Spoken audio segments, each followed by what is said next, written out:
Kami percaya Tuhan, Matius 6 ayat 33, kalau kami mencari kerajaan-Mu, kerajaan Allah dan kebenarannya, maka semuanya akan ditambahkan. Tuhan, kami mau fokus dengan apa yang ingin Kau katakan dalam kehidupan kami. Kami mau punya instruksi, kami mau punya perintah setiap hari. Apa yang ingin Kau kerjakan buat kami untuk boleh menyenangkan Engkau.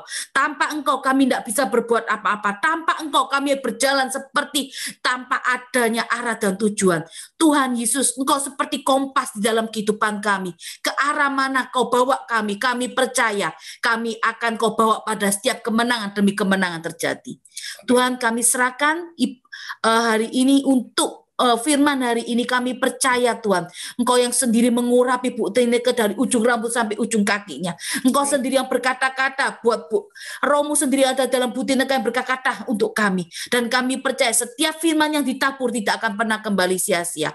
Dan kami hari ini Tuhan datang padamu dan kami mau katakan, tanah hati kami siap untuk ditabur benih firman-Mu. Dan kami mau saat firman ditabur, kami percaya kami akan berbuah dan berdampak untuk sekitarnya. Amen. Terima kasih Tuhan Yesus, dan kami percaya Engkau sudah hadir tengah-tengah kami, dan kami percaya setiap firman yang keluar dari perkataan Bu Tineke semua datang daripadamu. Tundukkan pikiran kami di bawah pikiran-Mu, kuasai ruang kami, tempat kami ibadah, berikan kami sinyal yang terbaik. Terima kasih Tuhan Yesus, haleluya, amin. Amin. Silakan Bu Tineke.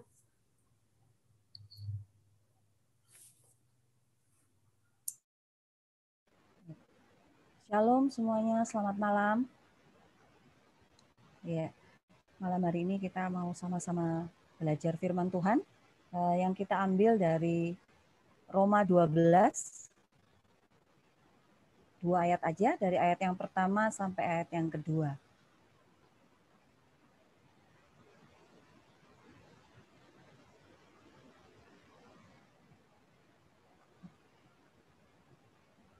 Ya, saya bacakan. Karena itu, saudara-saudara, demi kemurahan Allah, aku menasihatkan kamu supaya kamu mempersembahkan tubuhmu sebagai persembahan yang hidup, yang kudus, dan yang berkenan kepada Allah. Itu adalah ibadahmu yang sejati. Ayat yang kedua, janganlah kamu menjadi serupa dengan dunia ini, tetapi berubahlah oleh pembaharuan budimu, sehingga kamu dapat membedakan manakah kehendak Allah, apa yang baik, yang berkenan kepada Allah, dan yang sempurna. Amin. Ya, saudara, dari firman yang kita baca pada malam hari ini ya, saya mau sampaikan bahwa dalam kehidupan kita semua ini, saudara, kita nggak akan pernah lepas dari yang namanya proses. Ya, dan yang namanya proses itu pasti ada perubahan di dalam proses. Ya, suka nggak suka, mau tidak mau, kita semua pasti harus mengalami perubahan. Kita nggak mungkin, saudara ya, muda terus ya. Setiap tahun kita semua pasti mengalami pertambahan usia, pertambahan umur. Di situ terjadi banyak perubahan, mulai dari perubahan secara penampilan, perubahan fisik, perubahan secara kekuatan. Ya, kita semua pasti mengalami perubahan. Ya, yang artinya berarti kalau kita mengalami perubahan, itu berarti kita sedang mengalami pertumbuhan, saudara. Nah, begitu juga di dalam kehidupan kita sebagai anak-anak Tuhan, ya, sudah seharusnya kita juga mengalami perubahan di dalam kehidupan kita sebagai anak-anak Tuhan untuk menjadi lebih kudus, untuk menjadi umat yang semakin berkenan kepada Tuhan. Dan seperti yang saya tadi katakan, dan yang namanya pertumbuhan pasti ada perubahan. Ya, nggak mungkin ya saudara ya, waktu kita punya anak, kemudian anak kita itu bayi terus, kan nggak mungkin ya saudara ya. Masa anak kita mungkin sudah umur 10 tahun, tapi kelihatannya kok masih seperti anak umur 1 tahun. Ya, berarti itu ada yang salah saudara ya. Berarti ada yang aneh, berarti anak ini tidak mengalami pertumbuhan. Kita sebagai orang tua pasti cemas lah ya. Kalau anak kita seharusnya umur 15 tahun udah dewasa, tapi kok pertumbuhannya tidak ada. Ya bisa kita bilang berarti anak ini sakit. Nah, bagaimana saudara dengan kehidupan kita sebagai anak-anak Tuhan hari-hari ini? Ya. Kita ikut Tuhan sudah berapa lama saudara? 10 tahun? 20 tahun, 30 tahun, 40 tahun, bahkan mungkin ada yang lebih ya. Saya dari lahir Kristen, saudara ya. Karena papa mama saya Kristen, jadi saya dari lahir Kristen. Tapi yang jadi masalah adalah ketika kita sudah 10 tahun, 20 tahun, 30 tahun ikut Yesus, tapi tidak mengalami perubahan, saudara. Masih tersinggung, mudah baper, ya kan? Kata-katanya tetap masih kotor. Kita masih suka menyimpan kepahitan, di jalan nggak bisa sabar, ya kan? Termudah terpancing emosi, responnya nggak enak ketika menghadapi banyak situasi yang nggak enak juga, ya. Nah, tanda kalau kerohanian kita tidak mengalami perubahan, yaitu saudara, saat kita tidak berubah. Berarti kalau hari-hari ini kita masih hidup dalam cara yang lama seperti itu, berarti kerohanian kita sedang tidak mengalami pertumbuhan, saudara. Berarti bisa dibilang, ya kita berarti sakit. Berarti ada yang salah dalam hidup kita. Nah, dan biasanya pertumbuhan rohani itu timbul atau lahir dari penderitaan, dari rasa sakit, ya saudara ya, termasuk dari penganiayaan. Ya, kita lihat di Matius 5 ayat yang ke-10. Matius 5 ayat yang ke-10. Saya bacakan saudara. Berbahagialah orang yang dianiaya oleh sebab kebenaran, karena merekalah yang empunya kerajaan sorga. Jadi saudara, berbahagialah jika hari-hari ini engkau ada di dalam penderitaan karena melakukan kebenaran. Karena itu apa berarti saudara? Karena itu berarti roh Allah ada di dalam hidup kita. Ya.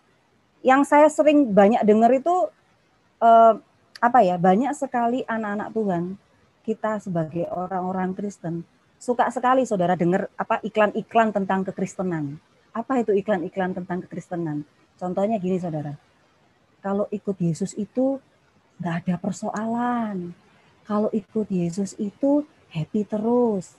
Kalau ikut Yesus itu utangmu lunas. Nggak bisa saudara ya. Kalau hutang dosa, Tuhan Yesus sudah bayar lunas saudara. Tapi kalau utang kita ya kita harus bayar ya saudara ya. Nah, saya secara pribadi jujur ya saudara ya.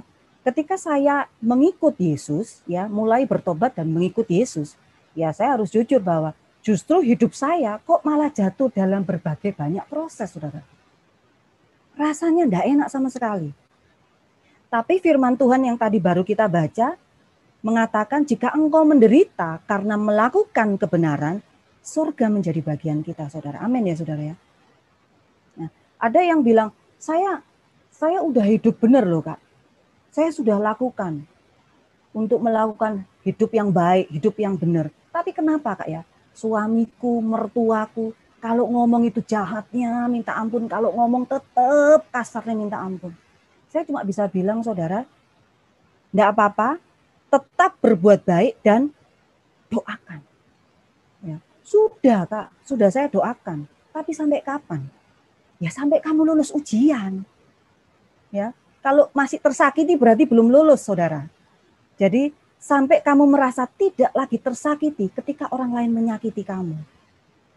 Karena apa? Kalau Tuhan izinkan itu, berarti kamu sedang hidup beribadah.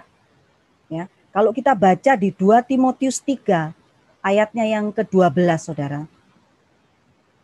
Dikatakan 2 Timotius 3 ayatnya yang ke-12. Dikatakan memang setiap orang yang mau hidup beribadah di dalam Kristus Yesus akan menderita aniaya. Ya.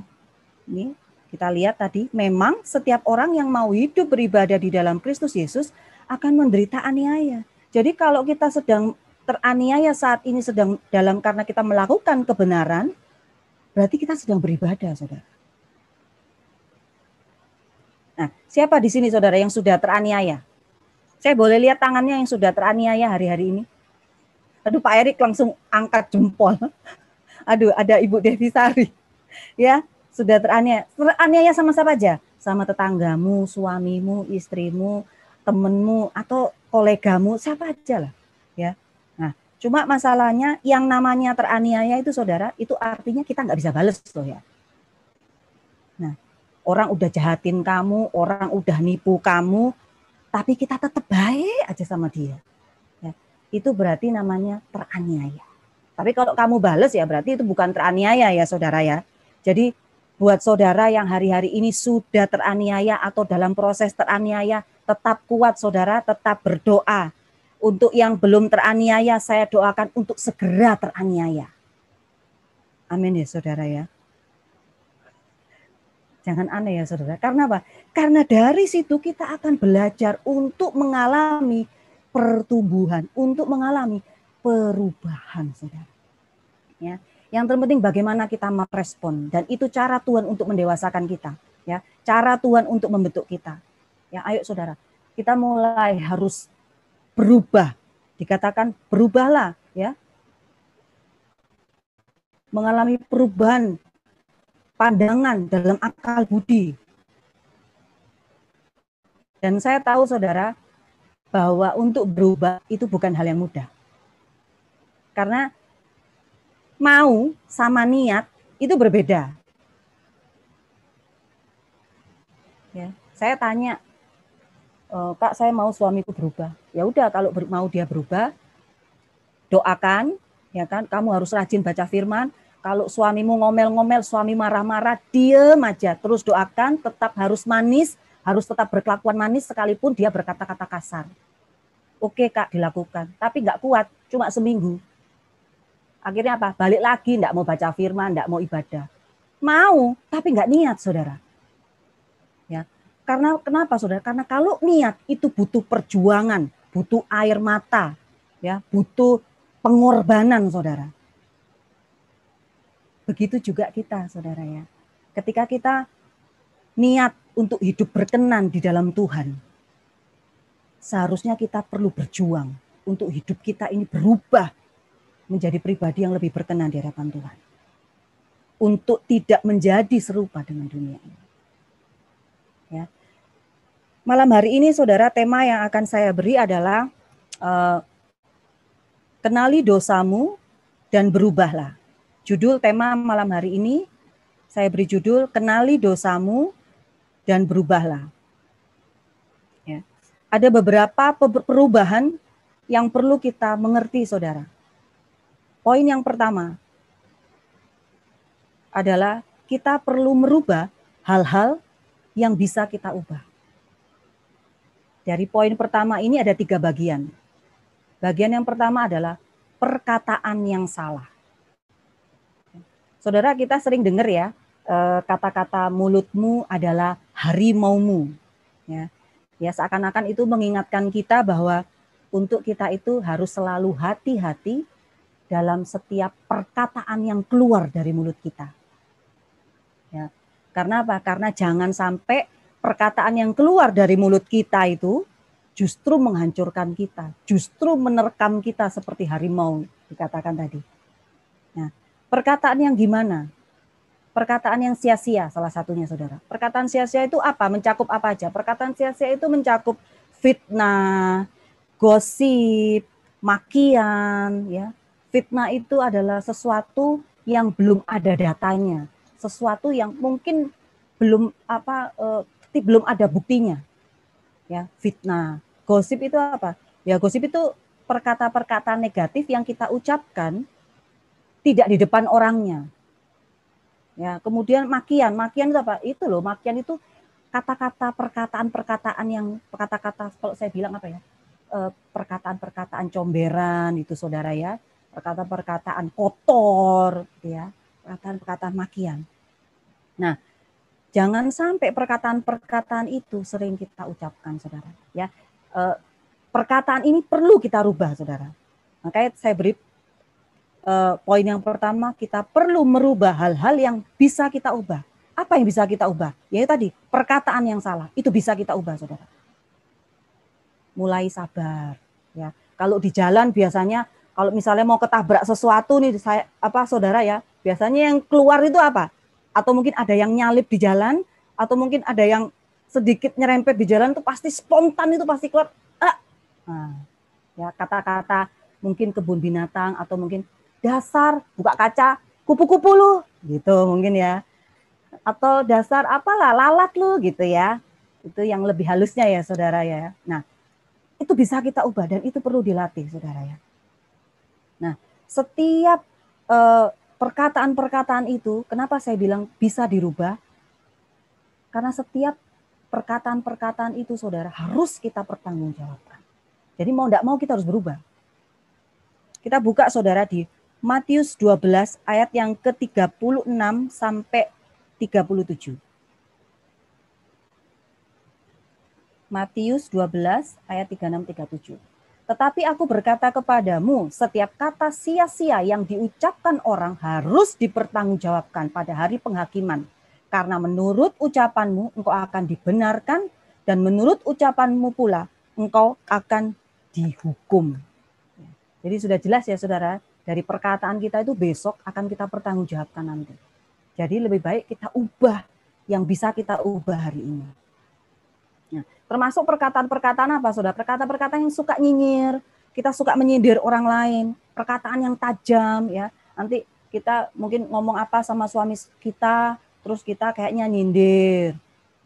Ya kan? Ada teman saya nih saudara ya, karena dia sekarang ini kan kita lagi pandemi, banyak di rumah gitu kan ya. Dia lagi masak-masak di dapur, dia lihat status temannya lagi pergi ke luar negeri.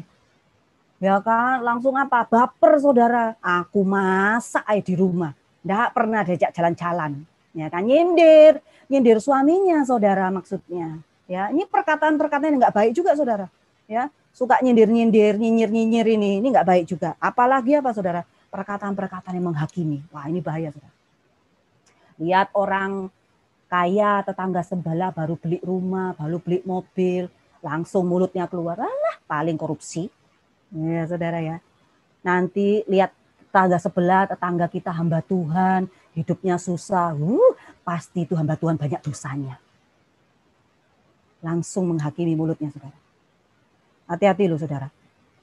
Ya, kita harus berhati-hati dengan apa yang keluar dari mulut kita. Karena apa?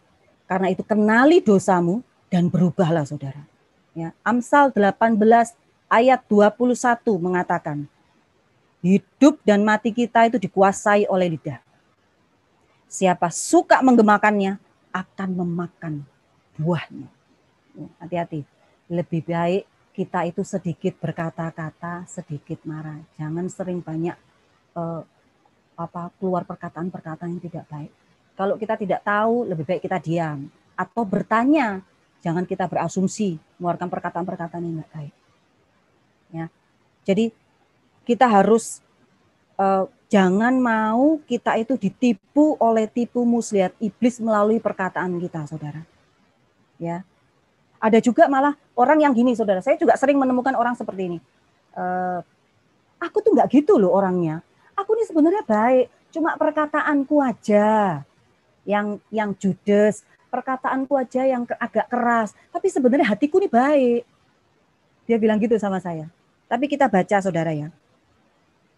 Di Matius 12 ayat yang ke-35. Matius 12 ayat 35. Orang yang baik mengeluarkan hal-hal yang baik dari perbendaharaannya yang baik. Dan orang yang jahat mengeluarkan hal-hal yang jahat dari perbendaharaannya yang jahat. Jadi kamu nggak bisa bilang, aku ini baik, mulutku aja yang memang begini, tapi hatiku ini sebenarnya baik. Nggak bisa, saudara. Ya, karena apa yang keluar dari mulut itu meluap dari hati. Jadi kalau perkataanmu yang tidak baik, berarti memang hatimu juga tidak beres. Ya, jadi Tuhan tidak bisa ditipu, saudara. Dan kita harus belajar berusaha merubah perkataan-perkataan kita yang salah. Amin ya, saudara.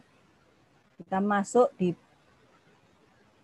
bagian pertama, di poin yang kedua, yang B, yaitu sifat yang buruk. Hal yang bisa kita rubah. Sifat, saya buka di Kamus Besar Indonesia, sifat itu artinya ciri khas pada sesuatu atau seseorang yang membedakan dengan orang lain. Dalam arti watak. Ya, kita buka di Galatia 5 ayat 19 sampai 21.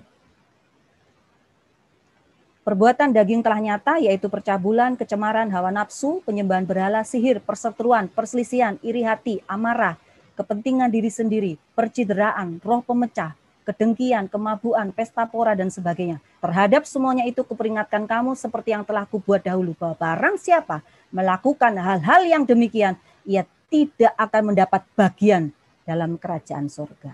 Saudara, ini kita lihat di layarnya ya saudara. Kita ada yang di mana nih saudara? Percabulan, kecemaran, hawa nafsu, perseteruan, perselisihan, iri hati. Ayo kita cek masing-masing saudara ya. Kita ada di posisi yang mana? Ya. Sifat yang buruk saudara. Kita ini terlahir ya punya background yang berbeda. Kita juga dididik pola asuh dari keluarga yang berbeda. Tanpa kita sadari, saudara, karakter kita itu terbentuk dari pola asuh keluarga kita. Ya, coba kalau orang tua kita setiap hari kita dengar suka maki-maki orang, biasanya anaknya akan begitu pula. Nah, itu akan menjadi sifat bawaan kita, saudara. Contoh ya, saudara, saya ini 5 bersaudara dan saya paling bungsu.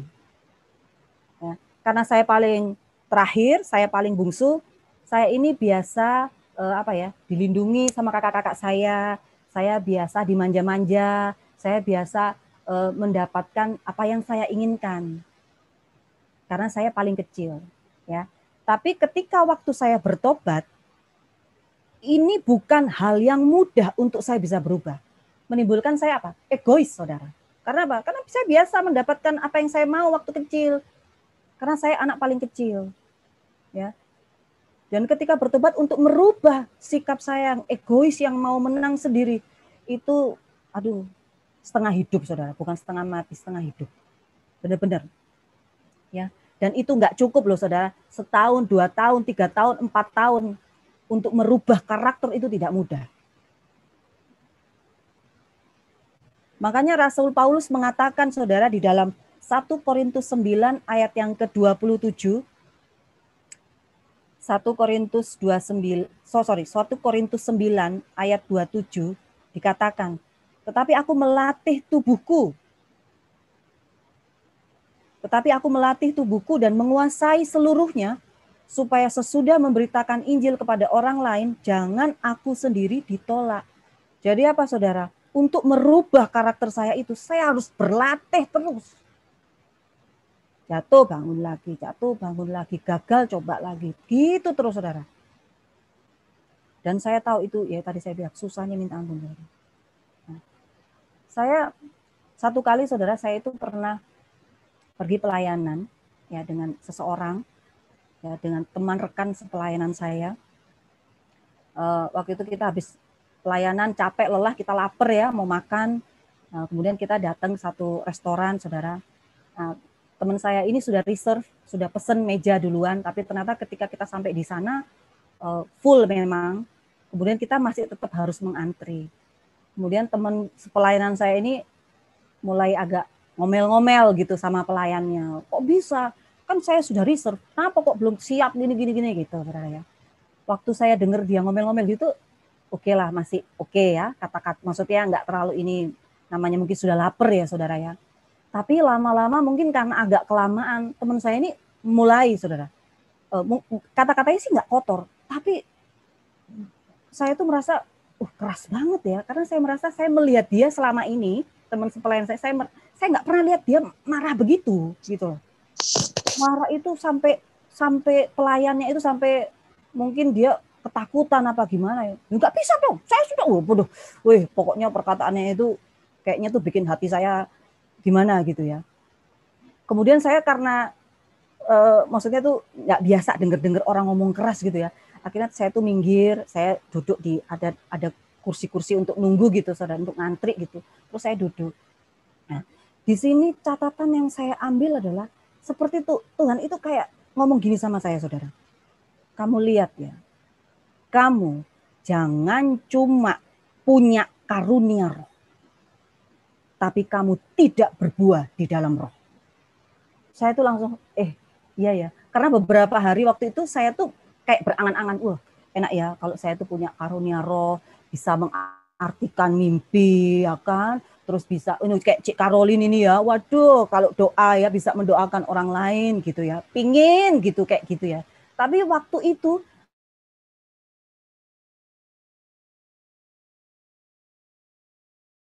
Tuhan itu, tapi kamu sendiri tidak berbuah di dalam roh. Ya. Saudara, di sini saya mau ingetin, setan itu ketawa, saudara ya. Waktu lihat karakter kita tidak berubah. Ya. Tapi setan itu takut waktu melihat kita menjadi pelaku firman. Dia nggak takut, saudara, waktu kita bahasa roh. Ya. Ayo, saudara, kita mulai kenali dosa kita. Kenapa saya bilang kenali dosa kita? Kalau pepatah dunia itu bilangnya tak kenal maka tak sayang. Ya, bukan berarti kita sayang sama dosa kita, bukan, saudara. Tapi maksud saya kita harus tahu, karena kadang kita tuh pura-pura nggak tahu, saudara. Sudah tahu tapi nggak mau berubah. Sudah tahu nggak sabar, tapi nggak sabar terus, nggak mau berubah. Jadi ayo, saudara, kita sama-sama belajar. Ya, kita sama belajar untuk merubah sifat-sifat kita yang buruk. Ya. Kita masuk di poin yang ketiga dari poin yang pertama ini. Yang bisa kita rubah adalah cara berpikir yang salah. Ya. Kita buka, saudara, di Filipi 4 ayat 6 sampai dengan 8. Filipi 4 ayat 6 sampai 8 dikatakan, janganlah dalam segala hal keinginanmu kepada Allah dalam doa dan permohonan dengan ucapan syukur. Ayat yang ke-7, damai sejahtera Allah yang melampaui segala akal akan memelihara hati dan pikiranmu dalam Kristus Yesus. Penekanannya di ayat yang ke-8, saudara. Jadi akhirnya saudara-saudara semua yang benar, semua yang mulia, semua yang adil, semua yang suci, semua yang manis, semua yang sedap didengar, semua yang disebut kebajikan dan patut dipuji, pikirkanlah semuanya itu. Saudara, kita harus mulai merubah cara berpikir kita yang sia-sia. Ya, pikiran-pikiran kita yang negatif, yang gelisah berlebihan, khawatir berlebihan, ya. Jangan penuhi pikiran-pikiran kita dengan hal-hal yang belum tentu itu terjadi, saudara. Ya, kita harus, tadi Cik Caroline berdoa, kita harus tundukkan pikiran kita kepada Tuhan. Ya. Karena gini, saudara, peperangan terbesar kita itu ada dalam pikiran, saudara. Ya. Kalau setan kecil itu, saudara ya, kalau setan kecil itu biasanya adanya di pohon, saudara ya, di pohon-pohon besar. Kemudian di rumah-rumah angker, rumah-rumah kosong tuh, saudara ya, itu setan kecil. Ada di kuburan. Itu kalau menurut saya itu setan kecil, saudara. Ya. Karena apa? Karena menurut saya setan yang besar dan justru yang paling berbahaya itu yang tinggal di pikiran saudara dan saya. Ya. Yang kerjaannya nakut-nakutin, saudara, bahwa nggak mungkin lagi ada jalan keluar, nggak mungkin ada jawaban doa, nggak mungkin suamimu, istrimu, keluargamu dipulihkan. Ya. Itu setan, justru setan yang paling berbahaya, saudara. Jadi mengakibatkan apa? Mengakibatkan kita hidup dalam ketakutan.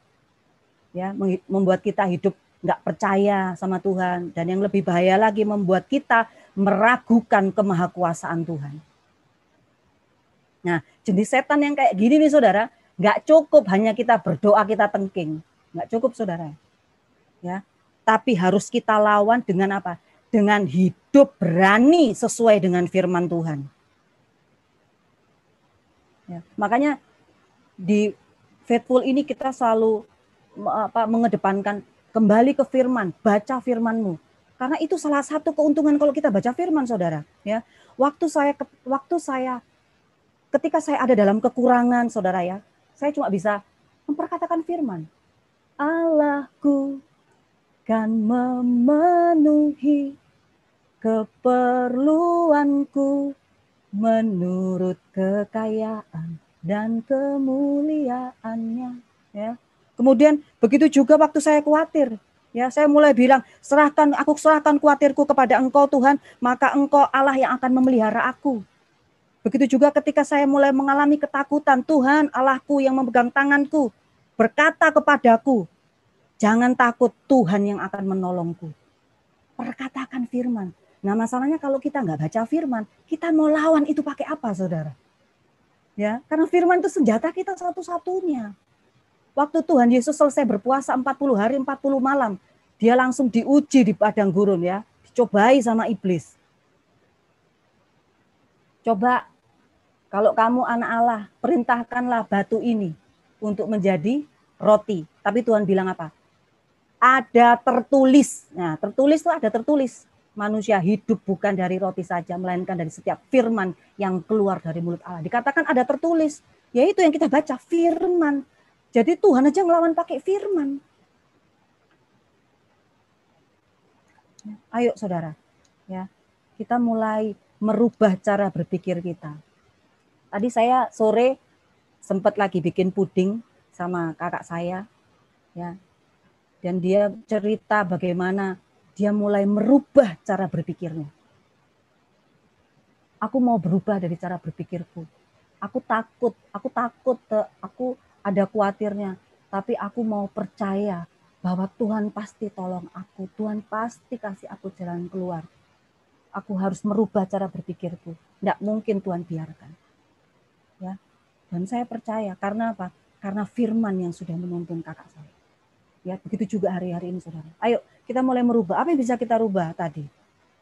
Ya, yang bisa kita rubah tadi adalah perkataan yang salah, sifat kita yang buruk, dan cara berpikir kita yang salah, saudara. Ya, kita cepat aja, saudara. Kita masuk ke poin yang kedua. Kita harus bersyukur untuk hal-hal yang tidak bisa kita ubah. Ya, kita harus bersyukur untuk hal-hal yang tidak bisa kita ubah. Yang tidak bisa kita ubah, saudara, yang pertama adalah keadaan. Ya, kita nggak bisa loh, saudara, mengubah keadaan. Ya kan? Dalam arti gini, kita semua saat ini menghadapi pergumulan, menghadapi tantangan, menghadapi persoalan dalam hidup kita. Tapi apapun kesulitan yang kamu hadapi, ya, tetaplah percaya pada firman, saudara. Ya, Tuhan nggak akan biarin kita, Tuhan nggak akan tinggalan kita. Selama kita setia dan berpegang kepada firman-Nya, Tuhan pasti berikan kita kemenangan, saudara. Amin. Kita harus belajar menerima keadaan. Kita nggak bisa, aku nggak mau, Tuhan ya. Aku maunya yang seneng-seneng. Aku maunya happy-happy. Aku nggak mau terima persoalan. Nggak bisa, saudara. Ya, karena keadaan ini yang akan merubah kita, merubah cara pandang kita. Poin yang berikutnya dikatakan, kita baca dulu di 1 Korintus 2 ayat yang ke-9. Apa yang tidak pernah dilihat oleh mata, tidak pernah didengar oleh telinga, dan tidak pernah timbul dalam hati manusia, semua yang disediakan Allah untuk mereka yang mengasihi Dia. Amin ya, saudara. Saya percaya, saudara. Ya, keadaan itu memang tidak bisa kita ubah. Ya, tetapi dalam kurung, saya beri di sini dalam kurung, bersama Tuhan kita pasti bisa. Amin ya, saudara. Kita masuk di poin yang terakhir, saudara. Bersyukur untuk hal yang tidak bisa kita ubah adalah hati orang lain. Ya, saudara, kita itu nggak bisa merubah orang lain, termasuk hati orang lain, termasuk mulut orang lain. Ya, tapi kita jelas bisa merubah hati kita sendiri, kita juga bisa menahan mulut kita sendiri. Kenapa? Ya, karena juga nggak bisa merubah diri kita sendiri. Benar nggak, saudara? Kita nggak bisa loh kalau pakai kekuatan kita untuk mengubah diri kita sendiri.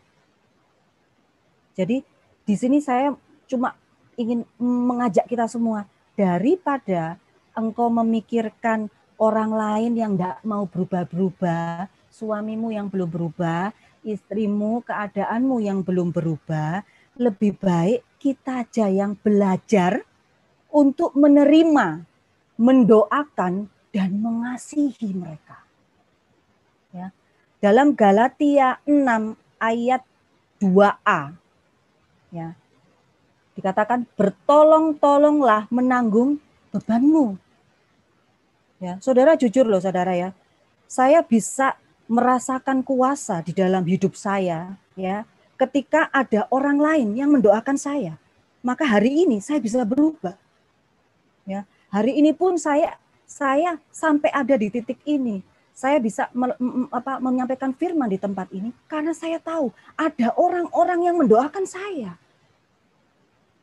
Bagaimana dulu mama saya selalu mendoakan supaya saya bertobat, ya kan? Supaya saya melayani. Dulu saya abaikan.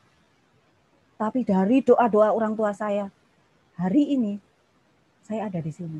Jadi saya percaya bahwa karena ada doa dari orang lain, kita pun berubah. Makanya kenapa firman itu dikatakan, bertolong-tolonglah menanggung bebanmu.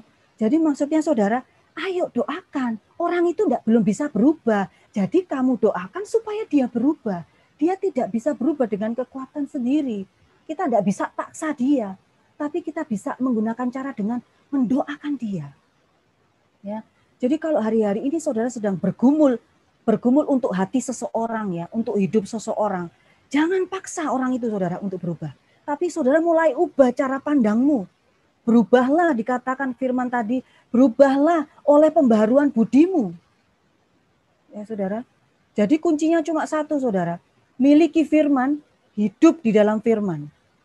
Sehingga kita bisa mendoakan apa yang baik buat orang itu, sekalipun orang itu mungkin tidak baik buat kita. Ya, agar hidup kita pun juga semakin berkenan kepada Tuhan. Ya, saudara ya. Saya sampai tadi itu sempat berpikir, saudara, sempat ngobrol-ngobrol tadi sama keluarga. Dalam minggu ini, saudara, ada 5 teman kami yang kami kenal itu dipanggil oleh Tuhan. Ya. Jadi ketika saya mempelajari firman ini, saya tuh hanya merasa gini, Tuhan tolong ya saya ini dirubah terus gitu. Karena sepertinya orang itu kalau saya masih hidup, berarti saya percaya karena Tuhan masih saya kasih kesempatan sama saya untuk berubah, untuk bertobat. Gitu loh. Sampai saya tuh doa saudara ya, nangis sambil nyanyi, hidup ini adalah kesempatan. Karena saya merasa makasih Tuhan masih kasih aku kesempatan gitu loh. Kalau tiba-tiba aku tutup mata ya sudah selesai. Karena apa saudara? Satu dosa aja saudara ya, itu sudah cukup untuk membawa kita ke neraka saudara. Makanya kemarin saya sempat ngobrol sama suami saya. Han, saya kok panggil suami saya Han, waduh gitu saudara. Saya bilang, Han, kita kalau marahan jangan lama-lama ya Han ya. Harus cepat kita saling mengampuni. Karena apa? Aku takut kalau waktunya enggak ada, belum maaf-maafan, mati. Ya ampun, belum minta maaf loh. Terus aku kemana? Aku belum maafin dia atau dia belum maafin saya. Kira-kira saya kemana? Jadi saya bilang gitu sama suami saya. Ya saudara, sedikit waktu lagi saudara ya. Kita sebentar bulan depan kita udah masuk bulan Desember. Bulan depan lagi kita udah mau masuki tahun baru saudara. Jadi kita baca di Ratapan 3 ayat 40 saudara, mengatakan bahwa marilah kita menyelidiki dan memeriksa hidup kita dan berpaling kepada Tuhan. Sekali lagi saudara, marilah kita menyelidiki dan memeriksa hidup kita dan berpaling kepada Tuhan. Ya, mari saudara, kita mulai selidiki hidup kita hari-hari ini supaya nanti kita memasuki persiapan Natal, memasuki tahun yang baru, kita udah nggak bawa lagi sifat-sifat kita atau perkataan kita, pikiran kita yang lama lagi, saudara. Ya, kita mulai lagi banyak merenungkan firman, apakah firman itu sudah hidup dalam kita, dan kita juga mulai banyak merenungkan tentang hidup kita, apakah hidup kita ini sudah berkenan di hadapan Tuhan. Ya, saudara, dan jangan menyerah, saudara ya. Kita harus tetap berjuang untuk merubah karakter kita yang tidak baik.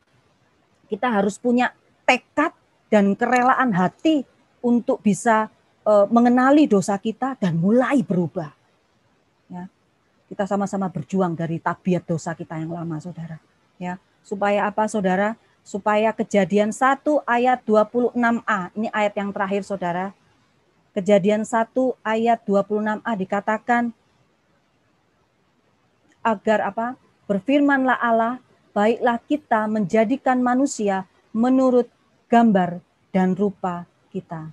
Supaya apa, saudara? Supaya rencana Tuhan yang semula itu menjadikan kita seturut dan segambar dengan Dia, itu bisa terjadi, saudara.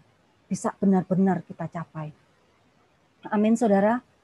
Ya, puji Tuhan, saudara. Mungkin itu aja firman yang mau saya sampaikan. Terima kasih, Tuhan Yesus berkati. Saya kembalikan kepada Caroline. Terima kasih untuk Kak Tineke, untuk firman yang luar biasa. Hari ini sudah Bu Tineke untuk dibagi. Bersyukur kita memang mau tutup tahun, sebentar lagi bulan Desember. Ayo sama-sama kenali dosa kita ini, berarti bukan tahu terus kita biarkan, tapi kita harus seperti ambil keputusan untuk mulai meninggalkan, ambil keputusan untuk merubah cara pandang kita, merubah apa yang harus kita rubah, perkataan kita dan segala sesuatunya. Terima keadaan kita. Yang terpenting saat ini merubah cara pandang, cara pikir kita, dan terima apapun yang di depan ini sebagai satu proses yang Tuhan berikan, pasti ada berkat di balik itu semuanya. Terima kasih Bu Tineke atas firman-Nya sekali lagi. Ayo sama-sama kita berdoa. Tuhan, kami bersyukur untuk setiap firman-Mu. Tuhan, kami percaya hari ini bukan satu kebetulan Tuhan yang kami ada di tempat ini. Kau mau kami berubah Tuhan. Cara pandang kami, perkataan kami, bahkan segala sesuatu yang tidak baik dalam kehidupan kami, perkataan, apapun, sifat kami, Kau ingin berubah Tuhan. Dan Kau ingin kami juga menerima keadaan kami. Kau juga ingin kami juga mengampuni orang-orang yang menyakiti kami Tuhan. Dan mulai memperhatikan orang-orang tersebut untuk juga kami boleh berdoa untuk mereka. Tuhan, kami percaya Engkau adil, Engkau hakim yang luar biasa. Kalau hari ini Kau juga mengampuni dosa kami, Kau berikan kami kesempatan Tuhan untuk kehidupan kami. Kami juga percaya hari ini orang yang menyakiti kami pun juga Kau berikan kesempatan yang sama seperti kami Tuhan. Tuhan, ajar kami mengasihi orang-orang yang memusuhi kami. Ajar kami juga menerima setiap keadaan kami, tidak menuntut dan tidak mengeluh. Biar semua sejalan dengan kehendak-Mu atas kehidupan kami. Terima kasih untuk setiap firman yang sudah Kau berikan Tuhan. Biar firman ini kami taruh dalam lubuk hati kami yang paling dalam, dan kami percaya melalui firman ini kami boleh berdampak, kami boleh berbuat Tuhan. Dan kami percaya kami semakin mengenal Engkau dan semakin berjalan dengan setiap kebenaran-Mu. Terima kasih Tuhan Yesus. Haleluya. Amin.